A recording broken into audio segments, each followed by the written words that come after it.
This is Duke Devil 95. My name is Brad Burnett, and today I'm talking about the 8th episode of Picard, Season 3.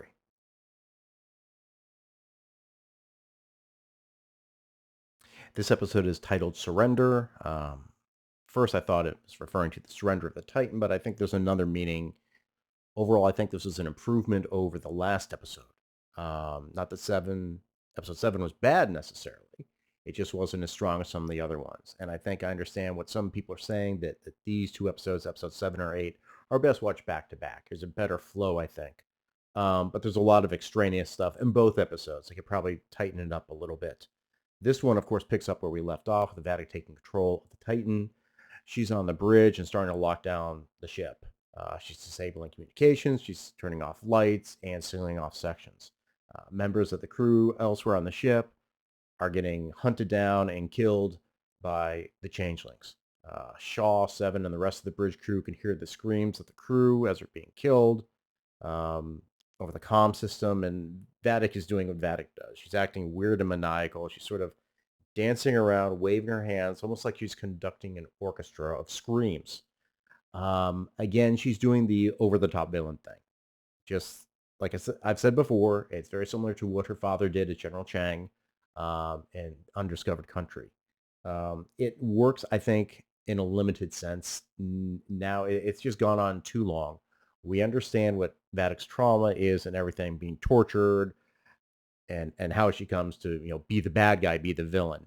But it's too long now. I think it's too much for one villain over 10 episodes, or 8 rather. But she continues to do it. It's all right. It's Vadic.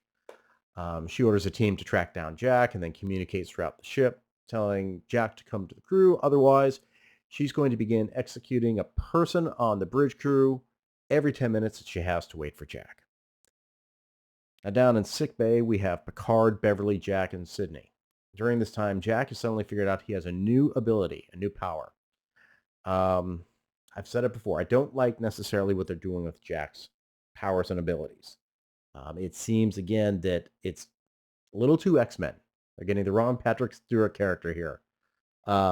Jack is not Legion. He's not Xavier's son. But Jack has now developed, apparently, the ability to, I'm going to say, astrally project himself. So he's able to project his mind into someone else's body elsewhere on the ship. When he did it with Sydney, he was looking directly at Sydney. But now he's able to do it to people elsewhere on the ship and control their bodies and see through their eyes. So it's almost like, he's Jaegering another human being, another person. He's ready to give himself up, of course, but Beverly and Picard refuse. Picard simply says, look, as soon as Vadic gets you and does whatever she's going to do, take you wherever, she's going to destroy the ship. And then Jack finally comes clean about his abilities, what he can do, and he thinks that maybe he can take control of the ship. And it's that point that Picard has an idea, because Picard, as a senior officer, understands there's certain command codes that can lock down, disable ships, and also re-enable ships, cancel a lockdown. So the plan is for Jack to take control of someone on the bridge and enter Picard's code. On the bridge, we see Lieutenant Murrah's eyes light up. It's Jack is taken over, and he begins to tap in very quickly the code. But Vadic catches him, grabs hold of his hand, and Vadic realizes that it's Jack that's doing this. And she says to Murrah, speaking through Murrah to Jack, that Jack is finally realizing the potential of his powers. But she also says that Jack's first 10 minutes are up, and it's time for someone to die. And then we have a very cliche thing where she's walking behind, the officers who are kneeling on the ground.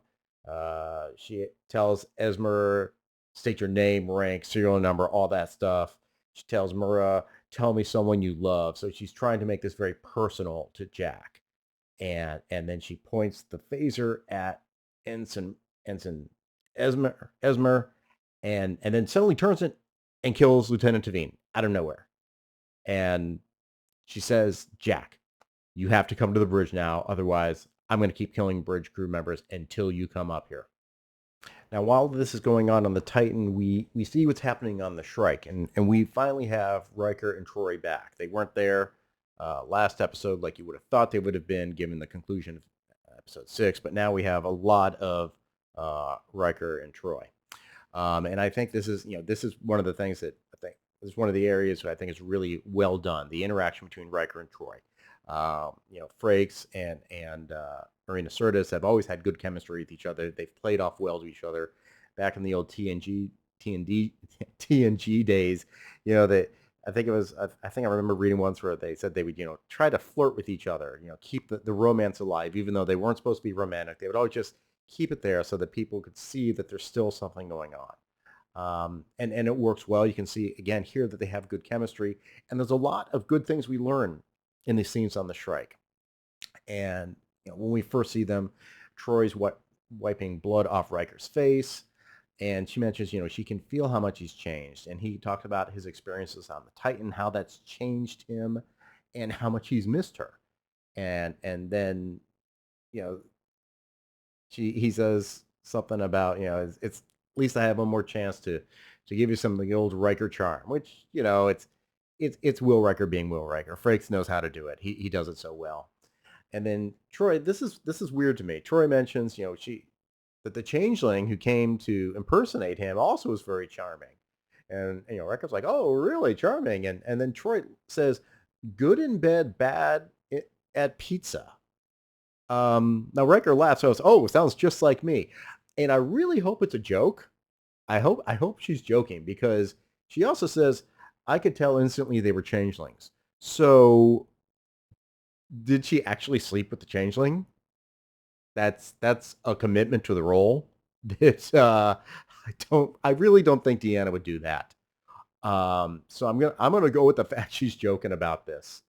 Um, and then they have there's a good conversation about the death of their son Thad, and how Riker reacted to it. And this one of the things that I like is we learn what Deanna did, and I'm she admits it's wrong, but I don't I'm not certain I would buy her actually doing this. Basically, she says that Riker was, being so overwhelmed by the grief and everything that he wasn't able to function. He was disappearing from his family. Troy and their daughter Kester were feeling him just fade away from them. So she decided to take some of that pain. And basically, she used her empathic abilities to stop Riker feeling the pain, which is why he said, I felt numb. I felt nothing. This seems like a violation to me. And Riker says, look, I needed to grieve. And when you didn't do that, you took away the connection I had with our son. And then she even admits, I did the same. I did something which all counselors know must happen. I stopped you from grieving. And it's part of the process to get through it. It doesn't make sense to me. Um, Not that it's not well acted. I just don't like it. Um, but regardless of that, again, you see that it is good chemistry between the two of them. Um, then we get to the point where they kind of both admit that they need to move on. They don't like living on the Pente. Uh, and Deanna says their house looks like it was just designed by retro prairie hipsters.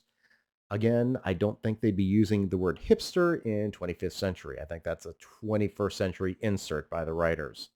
Doesn't work, but it's played for a laugh, so it's fine. Um, Both Riker and Troy complain about the planet, the screaming birds, and they miss the city. They miss the excitement of life beyond that. And the question is, are they willing to take the next step, or in their grieving process, and move on? Because that means leaving the memory of Thad there and moving on. That was well done. But as they have that revelation, suddenly a guard comes in and points a weapon at him. When a blade just goes right through its stomach, guts it, it falls to the ground, revealing Worf behind the dead body, and he phasers it away. Both Riker and Troy are very happy to see him. They both run and give him a hug, and we get a classic Worf deadpan of, I have a right to my own personal space. Again, a little 21st century grammar, language, but it's Worf. It's played well. And then Worf gets really awkward. He says, "I've been counting the days since I last saw you, Deanna," and thinks often of her empathic gifts as he's been going through this period of self-evaluation. And then you see Riker looking off to the side like, "Dude, are you flirting with my wife?" They're like, "This is my wife." I'm like, "I know you guys dated for a bit, but she's my wife now. What are you doing?" And he keeps going at it, and Deanna's like all flattered and everything, and Riker's just, "Hey, yo, this is inappropriate. Can we get on with the rescue?"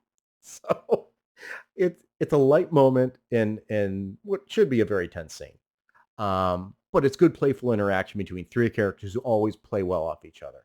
So before they leave, Worf takes them to show them what the changelings have, and they have Picard's dead body, and Raffi's there too. But fortunately, Raffi doesn't have a lot to do in this episode.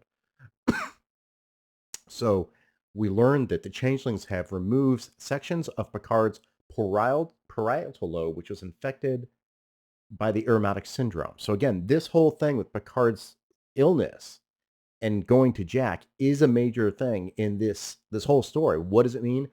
I don't know. We still don't know.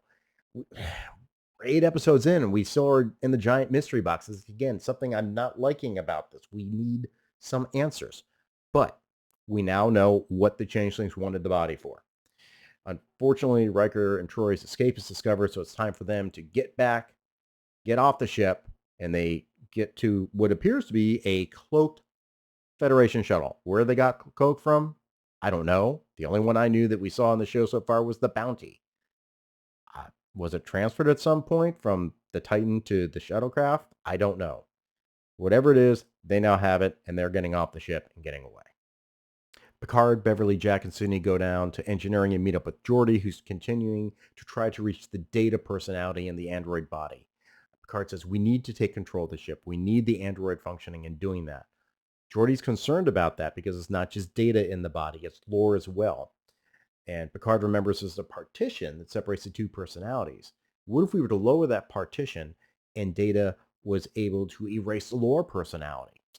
Geordi says that can't happen because Data has ethical subroutines which would prevent him from doing that, because that would be the equivalent of killing lore, and Data just won't do that.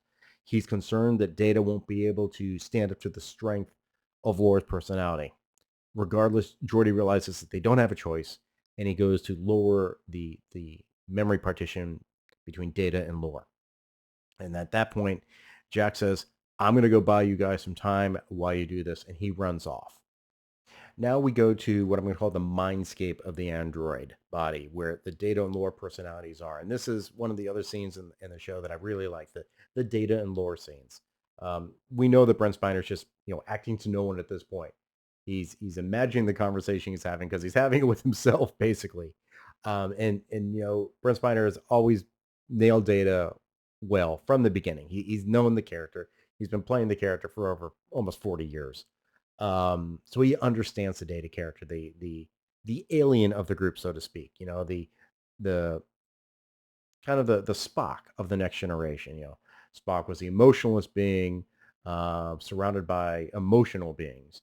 And even though he was an alien, insisted he was not human, there was a bit of humanity. And we see that with the way Spiner has always portrayed Data. Yes, he's not human, but in his inhumanity, he exposes so much humanity. Brent Spiner's always been good at doing that. But what I also like is the way he does lore in this episode, because lore is in Picard, compared to where we've seen lore before. Lore is much more angry and evil, I think is the best way I put it before. He's thirsting for vengeance, and it's not just casual plans. It's like, look, I have put up with this for a long time, and I'm done with doing this. I am taking over. It's my time now. Everything has been showered on Data, nothing for lore. He's really taken it to extreme, and it's much more anger, I sense, coming out of the character than I have before. So when the memories start to get close to be able to interact with each other as the partition lowers, that's when lore, just starts going right at Data. It's like, you rely on all these silly memories, because then Data's talking about how his memories are important to him, how they remind him of who he is. And the representation of these memories is what lore calls trinkets, worthless little things that are only important to Data for some reason, but they're worthless in reality. So we see Data's Sherlock Holmes cap, we see his pipe, and Lore just takes these things from Data. And each time he does that, Data glitches a little bit because it's like his personality is being removed. And one of the other things, of course, is the hologram of Tasha Yar, going back to season 1 when he had that little hologram of Tasha Yar. These are all the things that make up Data, and Lore's just taking them and tossing them aside. So in doing this, he's destroying Data's personality. This is where Lore is really just evil this time. It's like, I truly intend to wipe out my brother this time and take everything he is and just cast it to the wind. And then Lore's going to be left. So that's where I think the evilness of Lore is really being seen in this show. Back on the bridge of the Titan, Vadic has learned that Riker and Troy have escaped, and she decides it's time for another demonstration. And she's going to kill another of the bridge officers. But at that point, Jack arrives on the bridge, and Vadic was certain that he would have refused her invitation. And Jack's like, my mother taught me better manners. I even brought a gift. And that's when he holds up this unknown device, which we all will presume is a weapon of some sort. Vadic locks the bridge crew in the conference room, but Seven jumps out at the last instant and stands with Jack. And Jack is finally just like, what do you want with me? What do you want with me? And she says, your gifts. So it's clear that Vadic knows what Jack is and what he can do. And then she starts saying, have you been hearing the voices? After so many years of silence, have you finally heard all the voices talking to you? And Jack, have you looked behind the red door yet? So she knows what's going on. And Jack wants to know. And you know what? So do we. And again, we don't get that. And that's, again, something I find annoying throughout this. We still don't get the answer. Spoiler, yeah, we don't get the answer even at the end of this whole thing. This mystery box is way too long. Overdone, JJ. But we got to go back to engineering because there's more action going down in engineering. And again, it's the battle for the control of the android, for Data's mind. And Lore just continues to take away things. And finally, Data realizes, you know what? You're right. I can't defeat you. I'm going to give you all these things. I'm going to give you all my memories. And Lore's like, wait, why are you doing this? Why are you giving me these things? And Data simply says, because you've had nothing and I've had everything. And the last memory he has is Spot, Data's cat. And this is some really good stuff. This is really good stuff because, you know, Data and Spot, just the name Spot again. He calls Spot a simple creature who miraculously taught Data how to love. That is just such a good line. It's so simple. This little cat taught the android what it is to care for something to depend on him, and for him to depend on the cat in a way too. It's an act of love. And he says, he tells Lore, he says, Spot is the best of me. And then Lore just reaches over and takes Spot in his own arms. And then Data just fades away. So now Lore is completely in control. You can even see in the engineering section, the blue lights, which represented Data, and the red lights, which represented Lore, and the positronic matrix are all red now. And then Lore's just kind of holding Spot in his arms, scratching him, and then he begins to glitch, and Data suddenly reappears. And you had to figure that Data had a plan, because Data's memories meant something to him. And Lore tried to pretend they were meaningless, but in fact they weren't, because he knows that his brother could not resist taking those memories as trophies, because that's the type of personality he is. So what he did is he let Lore collect all those memories, which were Data, so that now that Lore has them all, he in fact became Data. I mean, it's pretty obvious. Clearly it's an obvious trick, but it's just well done. The way it's acted out, Lore coming to the realization that I have been defeated, and Lore and Data embrace. And Data says goodbye, brother, and then Lore is gone. And what awakens is Data, but a new form of Data, a Data that's combined all the individuals. And Geordi and Picard like, Data, is it really you? It's yeah, it is me. And Picard's begins to say, Data, we need your help. And then Data just, without a hesitation, says, "Don't worry, Captain, I have this," basically, and just takes over the ship. And then we begin to see a little bit of a new Data personality. So Data is now in control of the ship. He restores all the systems, takes away the lockdown, and addresses the ship, saying that the friendly positronic pissed off security system is back online and it's time for an immediate shift change. Vadic sends her crew to hunt down everybody, and then we see Worf and Ralphie are fighting their way through the changelings with swords. Again, I don't know why they're using swords. I know the changeling physiology is you know different, but still they can morph around a sword. They still have the ability to do that. I guess when you stab them, it makes them stop for a second or something. Regardless, Worf at least phasers them. He kills them flat out with the phaser. But now it's time for Jack to be part of the plan as well. Jack then activates the device in his hand, which is not a weapon at all. It's a force shield, which surrounds and protects him and Seven. Picard orders the evacuation hatch on the bridge opened. I did not know there was an evacuation hatch on the bridge. Turns out it's the view screen, which they've been portraying as a window in the new version of Trek. It's not a window. It is actually a display screen. There is no hatch on there. But I guess for the purposes of this story, that's fine. And Vadic and crew are vented into space.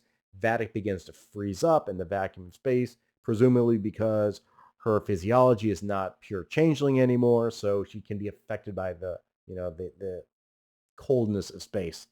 And her frozen body smashes into the Shrike, shatters into a million pieces. The bridge crew gets back on the Titan bridge crew gets back on the ship. Shaw orders the crew to stations and lets Seven give the order to take out the Shrike. Seven says fire, blows up the Shrike, and the Titan then heads off, secure and safe, with the crew back in control and Vadic seemingly defeated. Now, one couple things I want to point out in this whole sequence, because it was pretty fast. It was a good sequence, but we get another F-bomb. Vadic goes, "Effing solids." I don't like it. I don't. I don't want the F-bomb in Star Trek, bottom line. The other thing is, Seven, for some reason, channels Harrison Ford and Air Force One. "Get off my bridge," she yells. It's kind of stupid. Um, I don't think it. I don't get it. I don't get it. I mean, the anger she has it's just stupid. Um, if you think of it as a joke, I guess it's fine, but I don't think it's meant to be a joke. Um, but overall, that whole sequence with Data getting back control, with the trick at the end, and then getting Vadic getting her final comeuppance, overall it was a good scene. It went well, pacing wise, and it kept everyone interested and curious how it was all going to play out. So I think that whole sequence was very good. But finally, at the end, these next scene is what we're finally waiting for, and it's about damn time, thankfully too.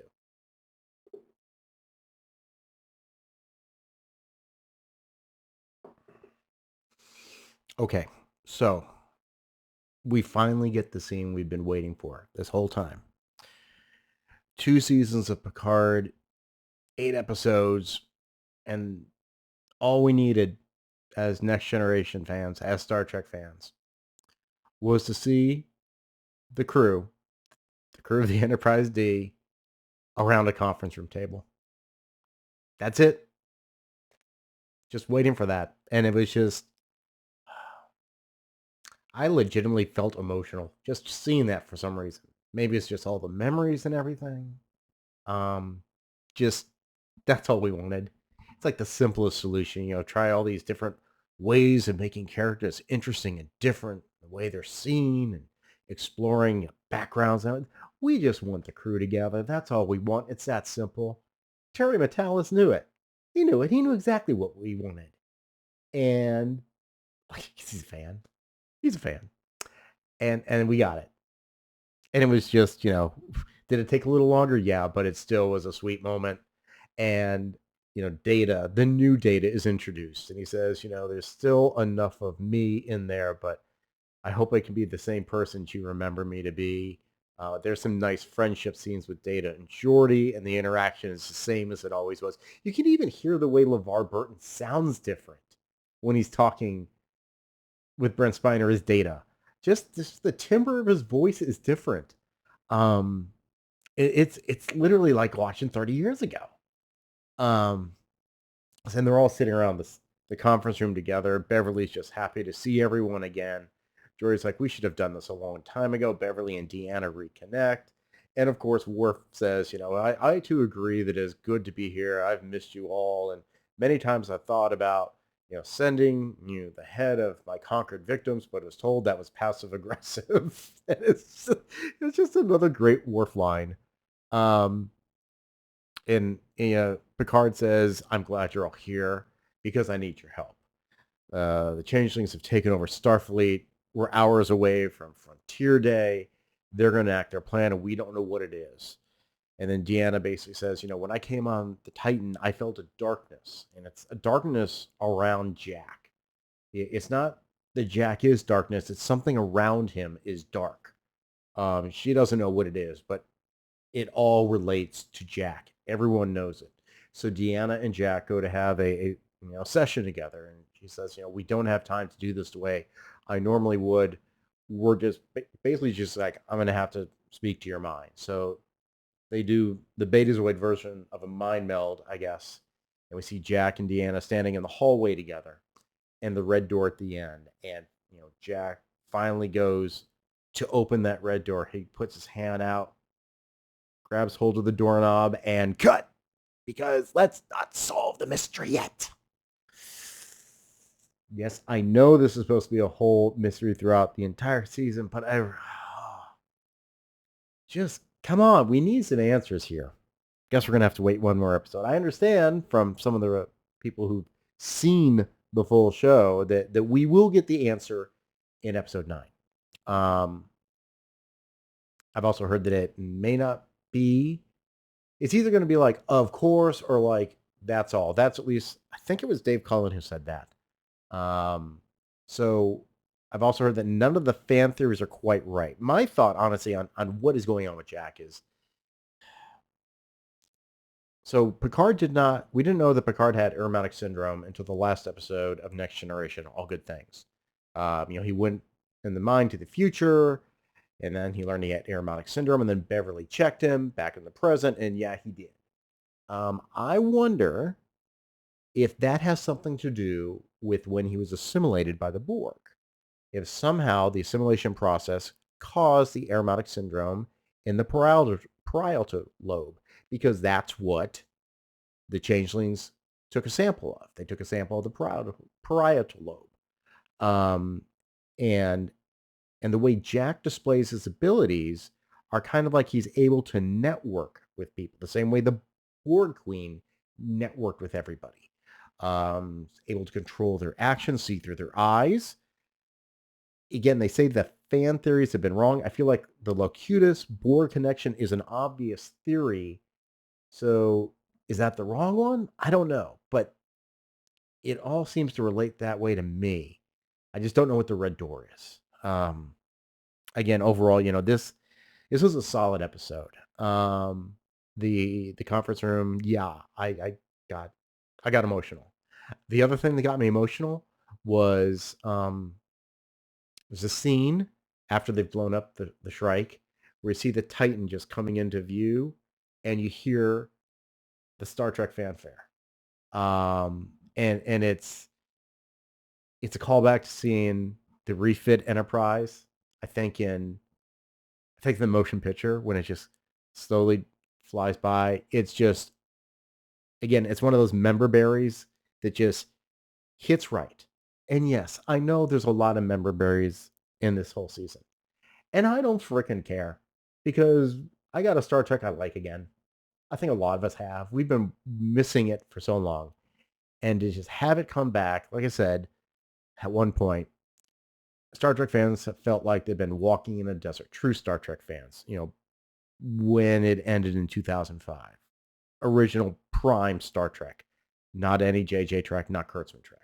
We've been walking in a desert and we found the Oasis. The Oasis ain't going to last long, but I am going to sit here and enjoy the water as long as it lasts. There's only 2 episodes left. Looking forward to it, but at the same time, I'm not. The thing I'm honestly really looking forward to is I have some friends that are waiting. Some old friends who are good old Star Trek fans, and they are not watching it yet. And I'm really excited to see them watch it. I want to hear their reactions. I want to talk to them about it. And I just want to share the show again with fans. My friends who are fans. It's just we haven't been able to do that in a long time, and that's what I'm looking forward to. I'm really glad we had another good episode.